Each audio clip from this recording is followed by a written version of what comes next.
জয় শ্রীহরি, শ্রী বিষ্ণু নারায়ণ। সঙ্গে থাকুন, আজকের বিষয় খুব সুন্দর, খুব গুরুত্বপূর্ণ বিষয়। শ্রাবণ মাস শেষ হতে চলেছে। শ্রাবণ মাসের 3টে সোমবার চলে গেছে, একটি সোমবার বাকি আছে, সেটি হচ্ছে চতুর্থ সোমবার। চতুর্থ সোমবার 25শে শ্রাবণ, 11ই আগস্ট।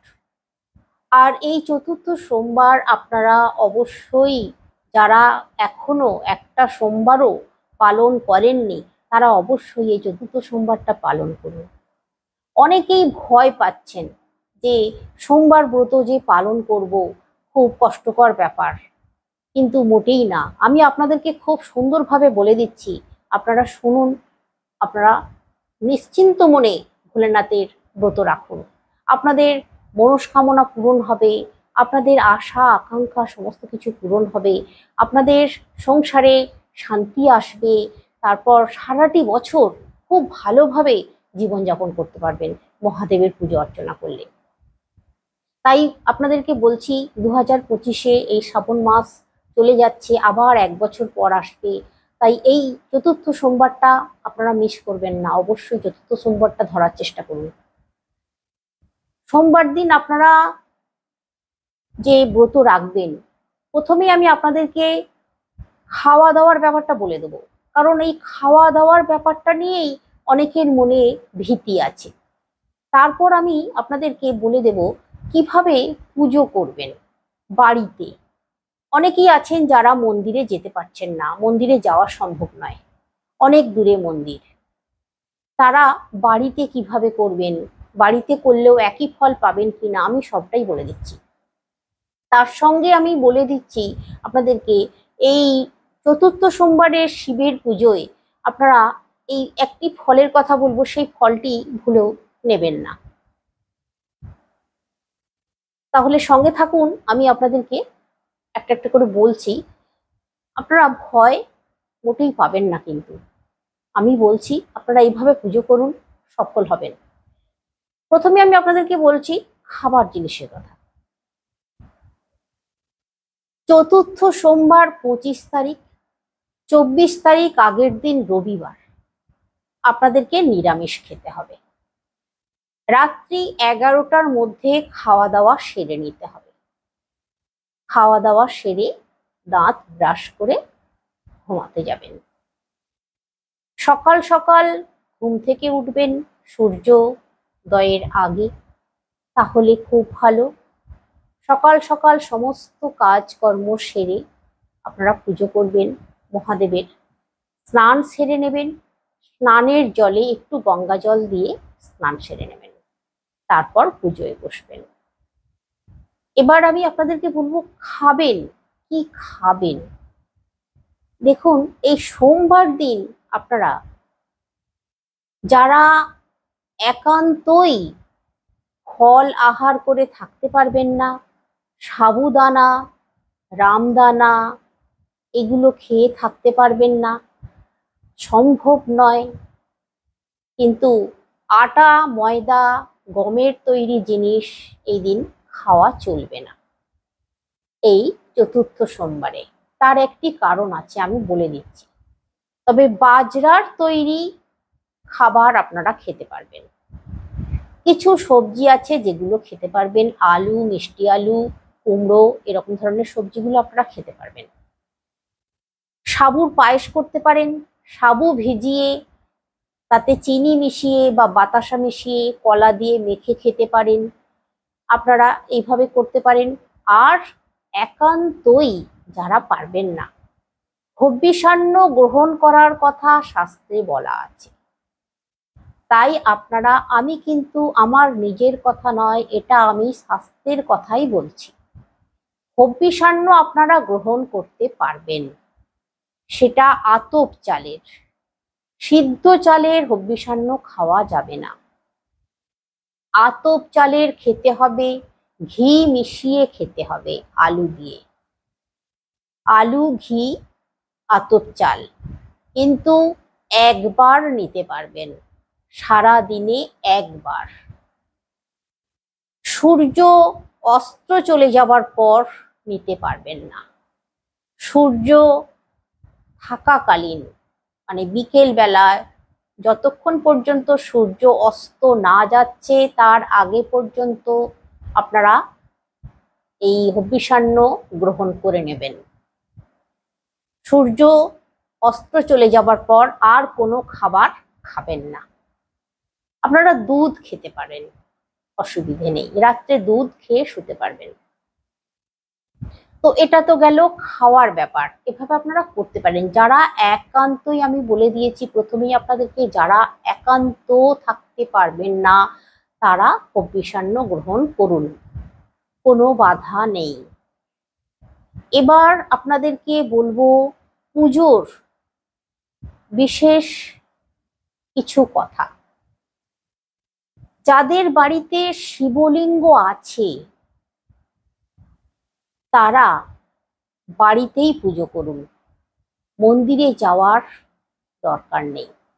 আর মন্দিরে গেলেও বাড়ির পুজোটা অবশ্যই করবেন, তারপর মন্দিরে যাবেন। যদি মনে হচ্ছে যে মন্দিরে যাব, তাহলে বাড়ির পুজো করে নিয়ে মন্দিরে যাবেন। আর যাদের বাড়িতে শিবলিঙ্গ নেই তারা মন্দিরে যাবেন, অবশ্যই যাবেন। এই চতুর্থ সোমবারটা মিস করবেন না।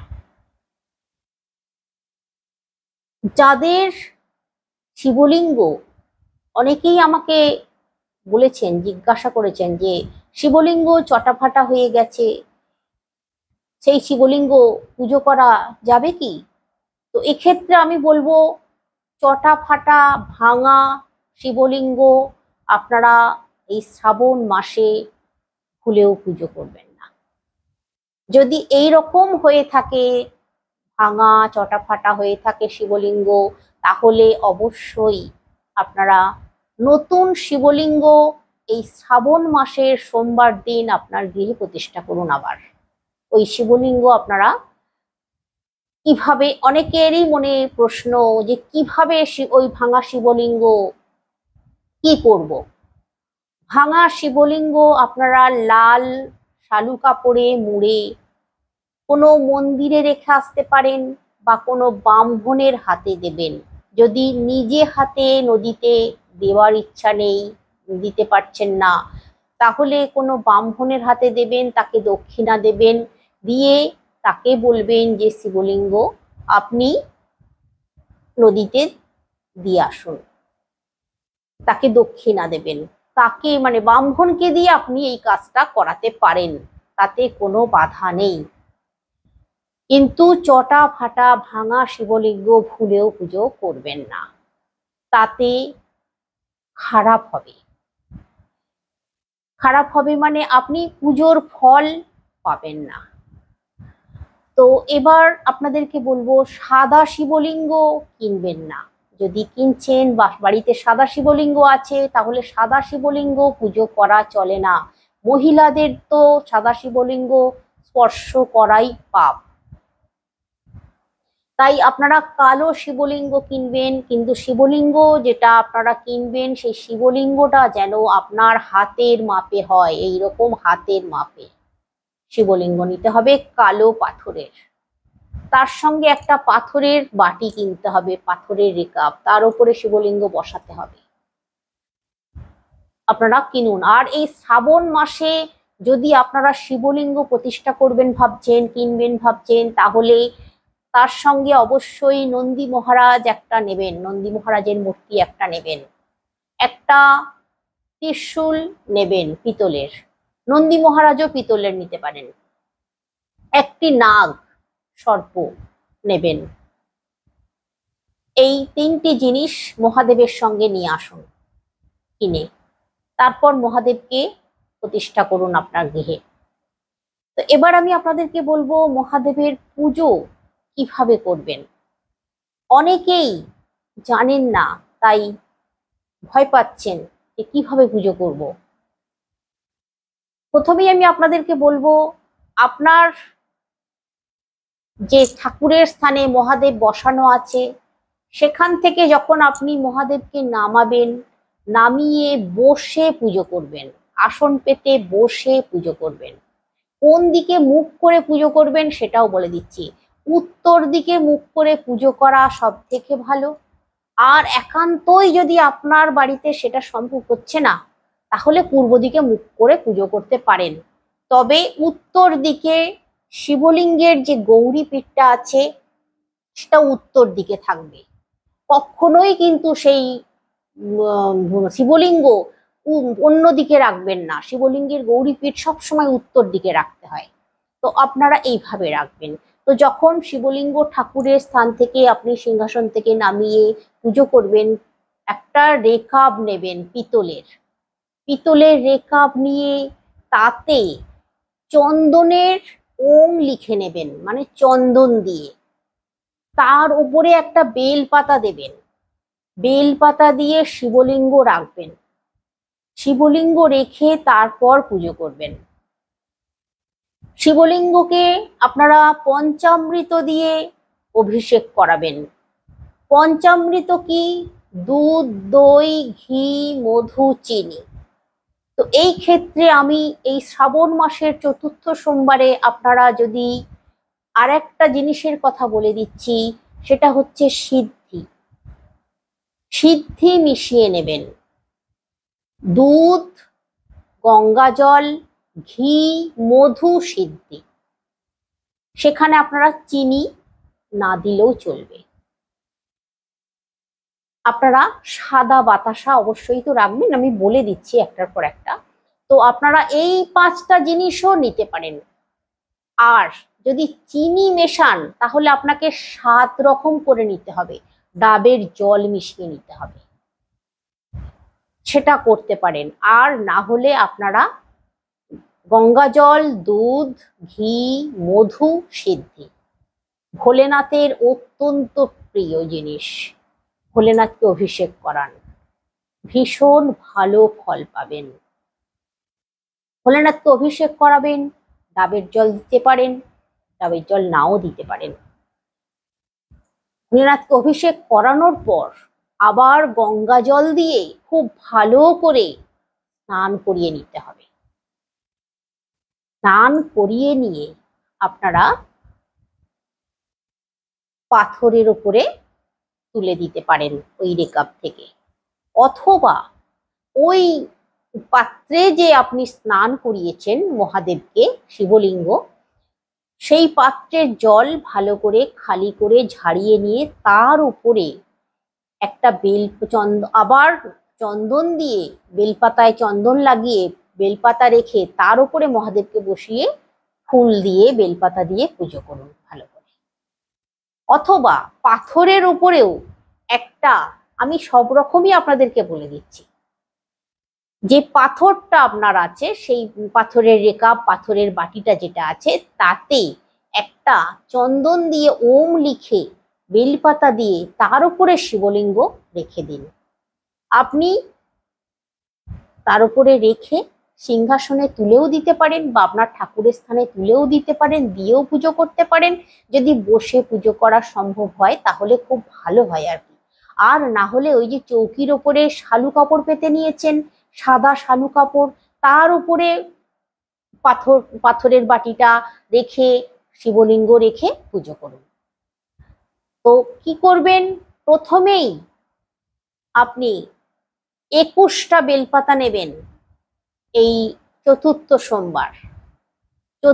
সোমবার 21টা বেলপাতা নিতেই হবে। যদি জোগাড় করতে না পারেন, কমপক্ষে 3টে বেলপাতা অবশ্যই নিতে হবে। প্রথমে চন্দন লাগিয়ে, সাদা চন্দন বেলপাতায় লাগিয়ে নেবেন। মহাদেবের কে তিলক করে দেবেন, শিবলিঙ্গে তিলক করে দেবেন 3টে, আর ওপরে একটা ফোঁটা দিয়ে দেবেন। দিয়ে চন্দন লাগিয়ে বেলপাতা একটা করে দেবেন, ওম নমঃ শিবায় উচ্চারণ করবেন। প্রথমে বেলপাতা চাপাবেন, তারপর যে ফুলগুলোর কথা বলে দিচ্ছি, এই ফুলগুলোর মধ্যে যদি সম্ভব হয় সবগুলো জোগাড় করবেন। 5 রকম ফুলের কথা বলবো, সবগুলো জোগাড় করা সম্ভব হলে সবগুলো জোগাড় করবেন। আর যদি সম্ভব না হয় অন্তত এর মধ্যে 3 রকম ফুলও অন্তত জোগাড় করবেন, মহাদেবকে দেবেন। ফুলগুলোর মধ্যে হচ্ছে অপরাজিতা, নীল অপরাজিতা বা সাদা অপরাজিতা, কলকে ফুল, আকন্দ ফুল নিতে হবে, ধুতরা ফুল, আর একটা সাদা পদ্ম। এই চতুর্থ সোমবারে একটা সাদা পদ্ম ফুল মহাদেবকে অর্পণ করুন। সমস্ত মনের কামনা বাসনা পূরণ হবে আপনার। তো এইবারে আপনি ফুলগুলো যখন চাপাবেন তখনও ওম নমঃ শিবায় উচ্চারণ করুন। মহাদেবের এই মহামন্ত্র একটাই মন্ত্র, আর মহিলারা পুজো করছেন, মহিলাদের অন্য কোনো মন্ত্র উচ্চারণ করার কোনো দরকার নেই, শুধুমাত্র ওম নমঃ শিবায় উচ্চারণ করুন। 108 বার ওম নমঃ শিবায় জপ করতে পারেন।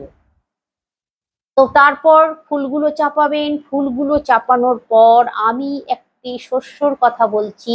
এই চতুর্থ সোমবারে এই শস্যটি চাপালে যারা নিঃসন্তান, যারা সন্তানের আশা করছেন, বা যাদের বাড়িতে সন্তান অনেক বড় বড় আছে, সেই সন্তান কুপথে চলে যাচ্ছে, বাজে দিকে চলে যাচ্ছে, তারাও করতে পারেন। তার মনের কথা জানিয়ে মহাদেবকে গম মহাদেবের মাথায় অর্পণ করুন। গম নিয়ে নেবেন অল্প একটু, গোটা গোটা বড় বড় গমের দানা নেবেন, যেন পোকায় খাওয়া না হয়। গমের দানা এখন চট করে পাবেন না আপনারা, তবে আপনারা দশকর্মা দোকানেও সবই পেতে পারেন, গমও পেতে পারেন, আশা করছি পেয়ে যাবেন দশকর্মা দোকানে। তো এই গম যেন কখনোই পোকায় খাওয়া না হয়, ভাঙা না হয়, গোটা গোটা দেখে গম নেবেন, নিয়ে ভোলেনাথকে চাপাবেন। গম একটু জলে ভিজিয়ে নেবেন, ভিজিয়ে নিয়ে অর্পণ করবেন। তবে প্রথমেই বেলপাতা, তারপর ফুল, তারপর ওই শস্য অর্পণ করুন। একটি সাদা বাতাসা শিবলিঙ্গের মাথায় অর্পণ করুন। ওই যে আমি চিনিটা নিতে বারণ করছিলাম, যদি আপনারা চিনি না মেশান তাহলে বাতাসা একটা শিবলিঙ্গে অর্পণ করবেন, সাদা বাতাসা। 1 টাকার একটা কয়েন অবশ্যই মহাদেবের সামনে রাখবেন, শিবলিঙ্গে রাখবেন। শিবলিঙ্গের যেটা গৌরীপীঠ, ওখানে একটি লাল রঙের ফুল বা গোলাপি রঙের ফুল অর্পণ করুন মাতা পার্বতীর নাম নিয়ে। মাতা পার্বতীর আশীর্বাদ পাবেন। তো এইভাবে আপনারা পুজো করবেন। মহাদেবের পুজো করার সময় যে ফলগুলো নেবেন, গোটা ফল দেবেন। 5 রকম ফল অবশ্যই দেবেন, তাতে যেন বেল অবশ্যই থাকে। এই চতুর্থ সোমবারে বেল যেন অবশ্যই থাকে, বেল, কলা, নারকেল অবশ্যই রাখুন। শাকালু, শসা, লেবু নিতে পারেন, কমলা লেবু, বাতাবি লেবু আপনারা নিতে পারেন। তো এইভাবে আপনারা এই যে ফলগুলোর কথা বললাম, এই রকম ফল 5 রকম নেবেন। অবশ্যই বেলটা যেন তাতে থাকে, কলা যেন থাকে, অবশ্যই এটা মাথায় রাখুন, আর নারকেল রাখুন। তো এই জিনিসগুলো নেবেন আপনারা। একটি ফল ভুলেও নেবেন না, সেটি হচ্ছে নাশপাতি। মহাদেবকে ভুলেও নাশপাতি দেবেন না। আর এখানে একটি কথা আপনাদেরকে বলে দিই, ফল যদি আপনারা কুচিয়ে মহাদেবকে দেন, মহাদেব মানে শিবলিঙ্গে স্পর্শ করাবেন না, শিবলিঙ্গের সামনে রাখুন, সামনে রেখে পুজো করুন। গোটা ফল যদি দেন শিবলিঙ্গে স্পর্শ করাবেন, কোঁচানো ফল শিবলিঙ্গে স্পর্শ করাবেন না। গোটা ফল শিবলিঙ্গে স্পর্শ করাবেন। স্পর্শ করালে ওই ফল খাবেন না, যেন কেউ পরিবারের কোনো সদস্য ওই ফল খাওয়া চলবে না। ওই ফল কোনো ব্রাহ্মণকে দান করতে হবে, ভুলেও কিন্তু ওই ফল খাওয়া চলবে না। তো এই কথাটা মনে রাখতে হবে। এবার বলবো আপনাদেরকে একটি বিশেষ জিনিস, প্রদীপ। একটি মাটির প্রদীপ নেবেন, মাটির প্রদীপে দুটো সলতে পরাবেন, সাদা সলতে, তাতে 5টি লবঙ্গ দিয়ে দেবেন, একটু কর্পূরের গুঁড়ো দিয়ে দেবেন, আর ঘি দেবেন প্রদীপ ভর্তি করে, দিয়ে প্রদীপ প্রজ্বলিত করুন, মহাদেবকে আরতি করুন। কিন্তু মাটির প্রদীপ নিতে হবে।